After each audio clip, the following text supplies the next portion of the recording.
नमस्कार स्टूडेंट्स, आप सभी का स्वागत है मेरे YouTube चैनल में। आज मैं आपको बताने जा रही हूँ कि nth रूट ऑफ यूनिटी जो है, इसमें आप जानते हैं इसमें n रूट्स निकलते हैं और n रूट्स का जो सेट बनता है जिसको हम ग्रुप बनाते हैं, और वो ग्रुप बना के मैंने आपको एक वीडियो में ऑलरेडी बताया है कि कैसे nth रूट ऑफ यूनिटी का जो सेट होता है वो ग्रुप फॉर्म करता है।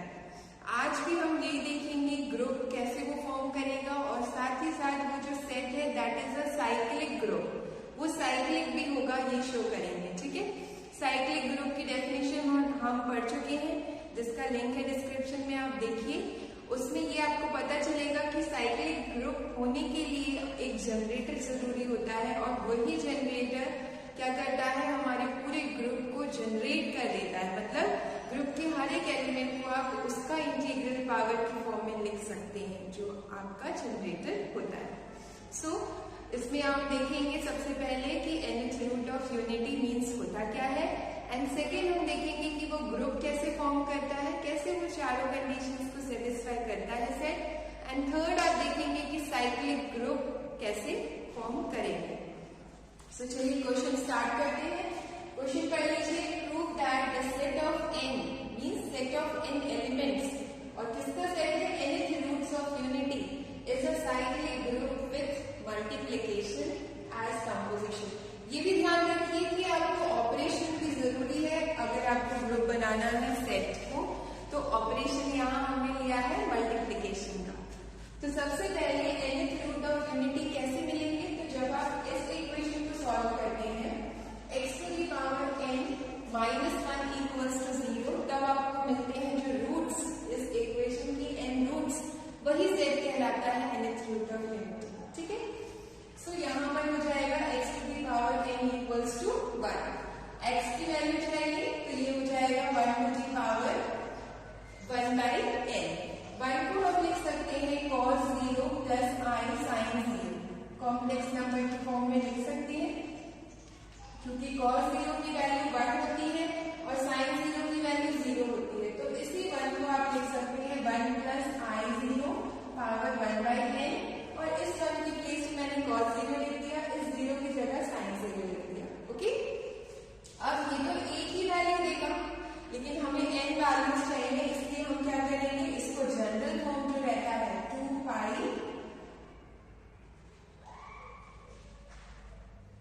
ओके, एंड हम यहाँ यूज कर चुके हैं, तो हम एक न्यू वेरिएबल r ले लेते हैं, 2r pi plus i sine 2r pi. ये हम लिख सकते हैं इन जनरल, क्योंकि आपको पता होगा कि cos 2n पाई की वैल्यू कितनी होती है, ऑलवेज 1 होती है। n की वैल्यू आप चाहे 0 ले लीजिए, 1 2 3 4 5 6 इस टाइप से लेते जाइए। r की वैल्यू आप कुछ भी रखेंगे तो cos 1 पाई रखेंगे, 1 रखेंगे तो cos 2 पाई हो जाएगा, जो कि 1 होता है। 3 रखेंगे यहाँ पर तो भी इवन नंबर ही मिलेगा, 3 इंटू 2 6 पाई, और cos 6 पाई भी क्या होता है 1। तो cos even numbers, even pi, even multiple of pi पे हमेशा 1 होता है, तो वही आपको देगा। एंड यहाँ पर साइन जो है वो हमेशा 0 होगा, चाहे आप 1 2 3 4 रखते जाएंगे, उसके अकॉर्डिंग आपको साइन ऑलवेज 0 देगा। तो इन जनरली आपको जनरल फॉर्म लिख दिया है। अब लगाते हैं हम D Moivre theorem. De Moivre theorem से ये जो बाहर पावर है वो अंदर एंगल के साथ मल्टीप्लाई हो जाती है। तो ये हो जाएगा cos 2r pi by n plus i sine 2r pi by n, इस टाइप से हो जाता है। This is called De Moivre theorem. De Moivre theorem क्या होती है, एक बार इसको आप पढ़ लीजिए, इसका स्टेटमेंट पढ़ लीजिए। ठीक है, n कोई भी इंटीजर है तो ये होता है cos theta plus i sine theta. जरूरी नहीं है इंटीजर हो n आपका रैशनल नंबर भी हो सकता है, तो इसको आप लिख सकते हैं cos n theta plus i sine n theta, इस फॉर्म में लिख सकते हैं। This is called De Moivre theorem. अब हम क्या करेंगे, यहाँ पर लगाएंगे यूलर्स फॉर्मूला। यूलर्स फॉर्मूला क्या होता है कि cos थीटा की वैल्यू कितनी होती है, e की टर्म्स में e to the power i theta plus e to the power minus i theta by 2। ये आप जानते हैं cos थीटा को अगर एक्सपोनेंशियल फॉर्म में लिखना है तो ये होती है वैल्यू, एंड साइन थीटा की वैल्यू कितनी होती है, this is e to the power i theta minus e to the power minus i theta upon 2i। Okay, अगर हम इन दोनों को ऐड करें किस तरह से, cos theta plus i sin theta, i का मल्टीप्लाई इसमें करके फिर ऐड करेंगे तो क्या होगा, ये नेगेटिव ये पॉजिटिव कैंसिल होंगे, 2e to the power i theta upon 2 आएगा और 2 से 2 कैंसिल हो जाएगा तो ये आएगा e to the power i theta. ये फॉर्मूला आप अच्छे से याद कर लीजिए, अदरवाइज इससे निकाल सकते हैं। सो हम यहाँ यूज करेंगे this is cos theta plus i sin theta, ये तो ये कितना होगा e to the power i theta, theta means 2r pi by n। So यहाँ पर r की कंडीशन क्या है, r इज 0 1 2 3 4 टिल कहाँ तक जाना है आपको, n माइनस 1 तक, क्योंकि n रूट्स है ना, n रूट्स मिलेंगे इस इक्वेशन के, और 0 से स्टार्ट कर रहे हैं तो आप n माइनस 1 तक जाएंगे तब आपको क्या मिल जाएगा, n रूट्स मिल जाएंगे। सो x की n वैल्यूज आ गई आपके पास, r की वैल्यू आप जैसे जैसे पुट करेंगे 0 डालेंगे, n पे भी ये हमेशा सेम वैल्यू देगा जो 0 पे आ गई, इसलिए क्योंकि x to the power n की वैल्यू कितनी है 1, ठीक है। तो ये 0 से स्टार्ट करेंगे 1 2 3 4 से लेके n माइनस 1, तो हमारा जो सेट बन गया है G, जिसको आपको ग्रुप बनाना है वो क्या है, e to the power 2r pi i by n such that यहाँ पर n की कंडीशन क्या है, n equals to sorry r की कंडीशन 0 1 2 3 से लेकर n माइनस 1। सो ये हमारा n एलिमेंट्स का सेट बन गया, ठीक है। n एलिमेंट्स मिलेंगे ना, जैसे जैसे आप r की वैल्यू रखेंगे आपको n एलिमेंट्स मिल जाएंगे, और उसका सेट हमने ले लिया है G। अब हम क्या प्रूव करेंगे कि G ग्रुप फॉर्म करता है अंडर मल्टीप्लिकेशन। ओके, अब हमें शो करना है कि ये जो ग्रुप, ये जो हमने सेट G बनाया है, it is forming a group under multiplication operation. तो सबसे पहला लॉ क्या होता है, जब आपको ग्रुप शो करना है तो आपको 4 आइडेंटिटीज प्रूव करनी होती है, 4, जिसमें से पहला होता है closure law, second associative law, third existence of identity and fourth is existence of inverse. तो ये 4 कंडीशंस अगर आप प्रूव कर देते हैं तो वो आपका सेट मीन्स आप कह सकते हैं पेयर, जिसमें एक सेट रहता है G और ऑपरेशन मल्टीप्लिकेशन, वो पेयर क्या फॉर्म करता है, ग्रुप। सो सबसे पहला क्लोजर लॉ लिख लेते हैं। क्लोजर लॉ क्या होता है, कोई 2 एलिमेंट अगर आप सेट से ले लें तो उनका प्रोडक्ट भी उसी सेट में होना चाहिए। तो हम मान लेते हैं पहले 2 एलिमेंट्स A एंड B, ये 2 एलिमेंट्स है इस सेट G के। तो आप देख सकते हैं इस सेट G में इस सेट के एलिमेंट्स हैं, तो ये A के सेट का होगा something a to the power 2, r की वैल्यू हो रही है तो उसको p ले लेते हैं फर्स्ट के लिए, तो 2p pi i by n ये हमारा हो गया, ठीक है। a इक्वल वेयर p की कंडीशन क्या होती है, p is greater than equal to 0 but less than equal to n minus 1, यही कंडीशन होगी ना, क्योंकि r की कंडीशन जो है वही p की आएगी, ठीक है। r की क्या है, 0 से बड़ा या इक्वल एंड n माइनस 1 से छोटा या इक्वल। नेक्स्ट b लेते हैं, b का क्या आएगा, e to the power 2q pi i by n, where q पे भी आपकी वही कंडीशन रहेगी, greater than equal 0 but less than equal to n minus 1। So ये 2 एलिमेंट्स हमने इस सेट G से ले लिए हैं जो इस टाइप के होंगे। अब हमें क्या शो करना है कि a इंटू b ये भी कहाँ होगा, G में होगा, तब आपका क्लोजर लॉ सेटिस्फाई होगा। सो a इंटू b कितना आएगा, e to the power 2p pi i by n into e to the power 2q pi i by n, add हो जाएंगे e to the power 2p plus q pi i by n, ये आ जाएगा। Okay, अब ये कब होगा q में, ये आपका g में कब होगा, जब p प्लस q की वैल्यू 0 से बड़ी हो लेकिन n माइनस 1 से छोटी, तब ये इसमें आ जाएगा। सो 0 से तो ये बड़ा होगा क्योंकि p और q 0 से बड़ा या इक्वल है, तो ये ऑब्वियसली इक्वल या बड़ा होगा। अब यहाँ 2 केसेस बनते हैं, यहाँ से आपके पास 2 केसेस बनते हैं। पहला केस ये कि p प्लस q क्या है आपका, less than equal to n minus 1, p plus q less than equal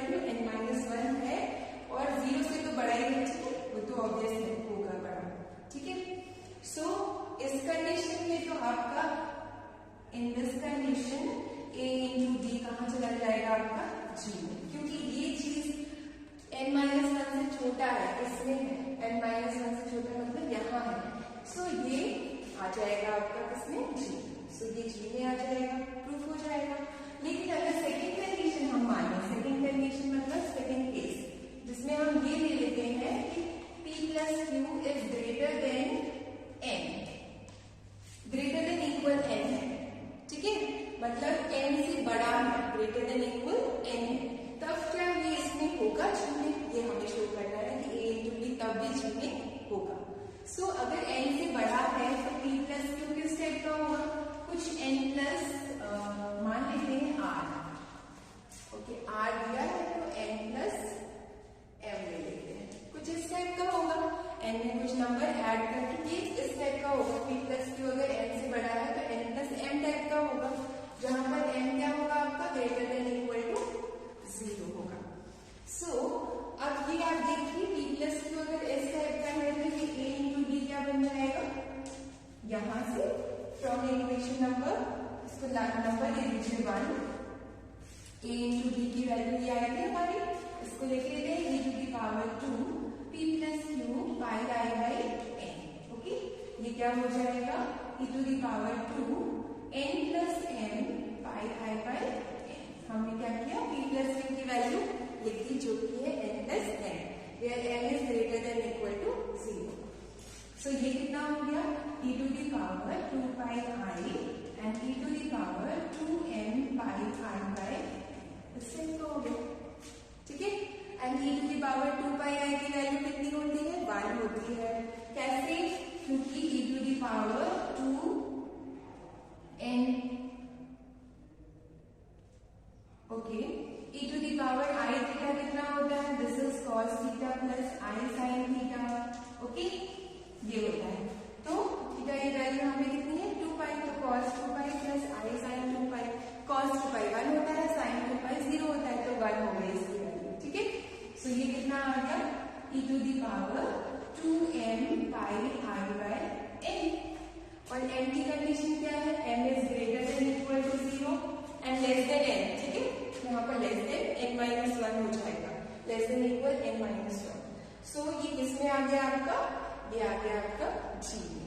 अगर ये m से बड़ा है, मतलब इस m से बड़ा p प्लस क्यू है, तो आप इस तरह से लिख देंगे, और फिर ये तो होगा कम से कम n से n-1 से छोटा, और फिर ये आपका किसमें आ गया g, ये तो g में होगा, क्योंकि इसी टाइप के एलिमेंट्स तो है g में, जिसमें r की कंडीशन ये है, तो हमारी m की भी तो ये कंडीशन है, greater than equal 0 and less than equal to n-1। So ये g में आ गया, मींस a इंटू b कहाँ आ गया आपका g में। सो दोनों केसेस के लिए ये क्लोजर लॉ सेटिस्फाई हो गया। अब सेकेंड लॉ होता है जो सेकेंड कंडीशन ग्रुप प्रूफ करने की, वो होती है एसोसिएटिव लॉ, एसोसिएटिव लॉ। इसमें क्या करेंगे हम, इसमें आपको ये पता होगा कि complex number, set of complex numbers जो होते हैं वो एसोसिएटिव लॉ को सेटिस्फाई करते हैं अंडर मल्टीप्लिकेशन, ठीक है। सो ये नंबर्स भी क्या है, ये जो जी सेट है वो भी क्या है, n कॉम्प्लेक्स नंबर का सेट है, इसमें भी ये जो ये नंबर है ये कॉम्प्लेक्स नंबर है, cos theta plus i sin theta के फॉर्म में है, और ये कॉम्प्लेक्स नंबर कितने हैं, n कॉम्प्लेक्स नंबर है, तो ये भी क्या करेंगे, एसोसिएटिव लॉ को सेटिस्फाई करेंगे अंडर मल्टीप्लिकेशन, क्योंकि set of complex number set of complex number बहुत बड़ा सेट होता है, ठीक है, जिसको सी से रिप्रेजेंट करते हैं, वो एसोसिएटिव होता है अंडर मल्टीप्लिकेशन, इसलिए ये सेट भी क्या होगा, जी अंडर मल्टीप्लिकेशन में ये एसोसिएटिव लॉ को सेटिस्फाई करेगा। एसोसिएटिव लॉ के लिए सेटिस्फाई करेगा, आपको लिखना हो तो ऐसे लिखिएगा, since associative law holds in the set of complex number, जिसको हम ऐसे सी रिप्रेजेंट करते हैं, एसोसिएटिव लॉ होल्ड करता है सेट ऑफ कॉम्प्लेक्स नंबर में, एंड जो जी है हमारा सेट जी वो भी क्या है, सबसेट है सी का, इसलिए जी भी डॉट के साथ क्या करेगा, एसोसिएटिव लॉ होल्ड करेगा। नेक्स्ट आपका आता है कंडीशन ग्रुप के लिए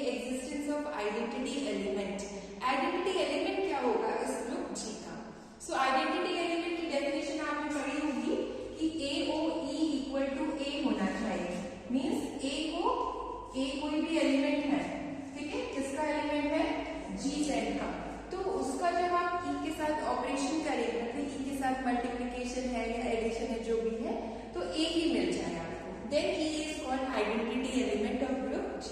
So यहाँ पर identity element क्या होगा, 1 होगा, जो कि कब मिलेगा, when you put R is equals to 0.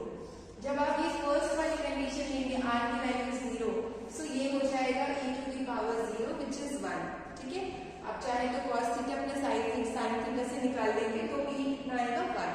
और 1 ही ऐसा यहाँ पर एलिमेंट है जिसका आप मल्टीप्लिकेशन इसकी सेट के किसी भी एलिमेंट के साथ करेंगे तो वो एलिमेंट इटसेल्फ आएगा. ठीक है, सो e to the power 2 pi I into 0 means R की वैल्यू हमने 0 ली है, so 1 मिला है. That is an identity element for the set. ठीक है, नेक्स्ट आता है एक्जिस्टेंस ऑफ इनवर्स.